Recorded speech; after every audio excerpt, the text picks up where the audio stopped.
ومن أحسن قولا ممن دعا إلى الله وعمل صالحا وقال إنني من المسلمين.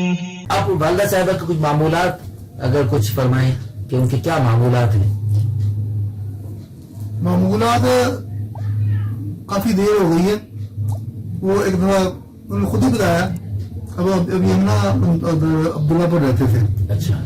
تو ہمارے قریب میں نا ایک پڑوسن تھی. تو ایک دفعہ نا کہنے لگے کہ مجھے نا میں سوئی ہوئی تھی, مجھے جاگ آئی, مجھے کسی نے آواز دی. میں نے اٹھا دیکھا تو کوئی بھی نہیں ہے. تو ایسے جیسے نا اس پڑوسن نے آواز دی ہے. اچھا اچھا. تو پھر لیٹ گئی. پھر آواز آئی پڑوسن کی, یا پتہ دوسرے دن آئی تو شہری کے وقت.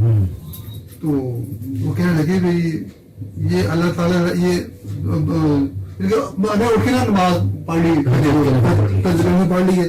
اس سے میں نے پوچھا صبح اٹھ کے بھی آپ نے مجھے آواز دی تھی. اس نے کہا میرے کو آواز نہیں تھی. تو وہ کہنے لگے کہ اللہ تعالیٰ نے مجھے آواز دی تھی کہ آپ نے تہجد پڑھنی ہے. تو اس وقت سے الحمدللہ وہ تہجد پڑھتے ہیں مسلسل. ہاں جی الحمدللہ. اور لمبی نفلیں نہیں لمبی آپ کو تو یہ نہیں ایسا وہ تو ایسا نہیں ہے. دعائیں ہاں دعائیں ہمارا تو تلاوت وغیرہ ماشاء اللہ اذکار وہ ہم ان کو کہتے رہتے ہیں کہ بھی آپ کی طبیعت نساز ہے, ذرا کچھ کم کرو ذکر وغیرہ. اچھا. طبیعت میں بوجھ پڑ جاتا ہے تو اس کے باوجود وہ اپنی مرضی کرتے ہیں, وہ پڑھتے رہتے ہیں. وہ اپنے یعنی آپ تو کہتے ہیں بھی چلو تھوڑا اپنا صحت کا خیال کریں, لیکن وہ اپنے ماشاء اللہ اپنا اہتمام کرتے رہتے ہیں. اچھا. ان کی یعنی جیسے بعض عورتیں ہوتی ہیں وہ صرف اپنی, جیسے بعض عورتیں ہوتی ہیں جنہوں نے اپنے بہو کے ساتھ یا اپنے گھر کی خواتین کے ساتھ ان کی غیبت میں اور اس میں ادھر ادھر کی باتیں کرنے میں وقت ضائع کرتی ہیں. اس قسم کی دیکھو نا, جب اس قسم کی صفات وہ اس قسم کی چیزوں سے بچیں گی تو اللہ پاک پھر ان کو یہ نیک اعمال کی توفیق عطا فرمائے. یقیناً ایسے ہی ہوا ہوگا. ظاہر وہ جب انہوں نے یہی کام کرنا ہے تو اس کا کیا وقت بچنا ہے. بالکل. مفتی صاحب علی رحمۃ اللہ علیہ کی بات آئی کہ وہ فرمایا کرتے تھے نا کہ معروفات اتنے ہیں ان میں اگر لگیں گے تو منکرات کے لیے وقت ہی نہیں بچے گا. بالکل وقت ہی ویار ہوگا, یہ فرمایا کرتے تھے. تو اس طرح جو اتنے فضائل مال مستحضر ہو گئی اور دین کے اتنے بڑے اللہ پاک ان سے کام لے رہے ہیں تو یقیناً وہ کہتے ہیں کرنے کے کاموں کو جب کریں گے تو کرنے کے کاموں کو کریں گے تو اللہ پاک ان کاموں سے بچا لیں گے جو نہیں کرنے چاہیے. جب کرنے والے کاموں میں نہیں لگیں گے تو وہ کرنے پڑیں گے جو نہیں کرنے چاہیے. جیسے عورتیں جو ہے نا وہ بیچاری کیا کرتی ہیں, یعنی اللہ معاف فرمائے, یعنی اپنا وقت ضائع کرتے رہتی ہیں. یہ جو ہے نا دراصل بات یہ ہے کہ جو عورتوں کی محفل ہوتی ہے, اب یہ یعنی آپ کی والدہ صاحبہ یا جو اور 4-5 خواتین آپ کی والدہ صاحبہ کی دینی بہنیں ہیں, انہوں نے اللہ والوں کی اور تبلیغ والوں کی جو مستورات ہوتی ہیں ان نیک خواتین کی صحبت حاصل کی تو اس کی برکت سے اللہ پاک نے ان کی نسلوں میں ماشاءاللہ حافظ عالم پیدا کیے. صحبت کی برکت ہے بے شک. ہاں اللہ والوں کی صحبت کی. اسی صحبت پر مجھے ایک واقعہ یاد ہے, میں نے خود رائیوڈ میں سنا.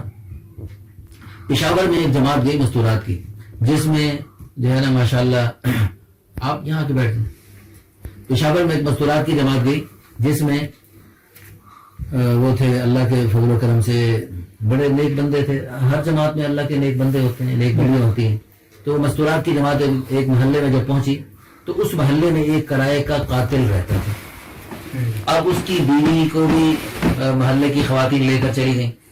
اس کرائے کے قاتل کی بیوی جب آئی وہاں پر اور اس نے دین کی باتیں سنی, اللہ کی محبت, حضور صلی اللہ علیہ وسلم کی محبت, جنت کا شوق, جہنم کا خوف, قبر آخرت کی فکر, حلال مال کی برکتیں, حرام کی نحوستیں, دنیا آخرت کے نقصانات, حلال کی دنیا آخرت میں برکات, اس قسم کی موضوعات کی مختلف باتیں جب اس کے دل میں لگی تو اس کو تو احساس پیدا ہوا کہ میں تو اتنے خطرناک یعنی قتل و غارت کی کمائی کھاتی ہوں اور میرے بچے وہ کھاتے ہیں, اسی حالت میں ہماری موت آ گئی تو کیا بنے گا.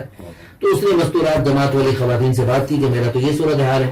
تو انہوں نے کہا کہ کوئی بات نہیں, آپ کے شوہر نے دیکھیں اللہ تعالیٰ تو بڑے غفور الرحیم ہے. بنی اسرائیل میں ایک بندے نے 100 قتل کر لیے, وہ 100 کے قاتل نے جب توبہ کی تو اللہ پاک نے اس کے بخشنے کے کیا کیا بہانے بنا دیے جی. وہ 100 کا قاتل تھا, تو آپ کا شوہر چاہے 1000 کا قاتل ہو چاہے 1,00,000 کا قاتل ہو, اللہ تو بہت غفور الرحیم ہے. تو جب بنی اسرائیل کے 100 کے قاتل کے ساتھ اللہ پاک مہربانی فرما سکتے ہیں اور اس کے رحمت کے بخشنے کے کیا کیا بہانے بنا سکتے ہیں، تو آپ کا شوہر چاہے لاکھوں کا قاتل بھی ہو تو بھی اللہ تعالیٰ اپنے پیارے حبیب صلی اللہ علیہ وسلم کی پیاری امت کے لیے توبہ کے دروازے کھولے ہیں.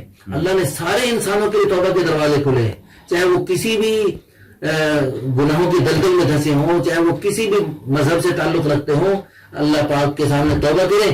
الا من تاب وآمن وعمل عملا صالحا، توبہ کر کے ایمان لا کے اچھے اچھے عمل کریں گے. فاولئک یبدل اللہ سیئاتہم حسنات، اللہ پاک سارے گناہوں کو معاف کر دیں. اگر ہمارا بھائی کوئی کسی اور مذہب سے تعلق رکھتا ہے، ہماری کوئی بہن کسی بھی اور دنیا کے مذہب سے تعلق رکھتی ہے، وہ توبہ کر لیں. اسلام قبول کرتے ہی حدیث پاک میں اللہ کے پیارے حبیب صلی اللہ علیہ وسلم نے ایسے غیر مسلم بھائیوں بہنوں کے لیے خوشخبری سنائی. کیا؟ الاسلام یہدم ما کان قبلہ، کہ اسلام قبول کرتے ہی پچھلا جو کچھ ہے اللہ سب معاف کر دیتے.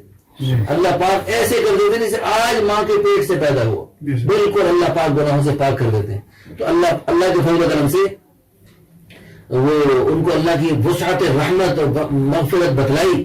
تو اللہ فرماتے ہیں قل یا عبادی الذین اسرفوا علی انفسہم، اے میرے حبیب میرے بندوں کو کہہ دے جنہوں نے گناہ کر اپنے جانوں کو ظلم کے پہاڑ ڈھا دیے، لا تقنطوا من رحمت اللہ، اللہ کی رحمت سے نا امید اور مایوس نہ ہو.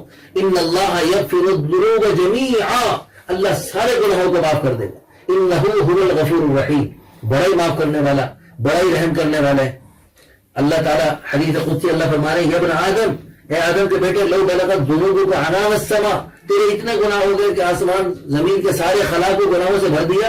ثم استغفرتنی، پھر تو میرے سے توبہ کرے، غفرت لک ولا ابالی، میں تیرے سارے گناہوں کو معاف کر دوں گا، مجھے کوئی پرواہ نہیں، کوئی پوچھنے والا نہیں. تو ایسے غفور الرحیم اللہ.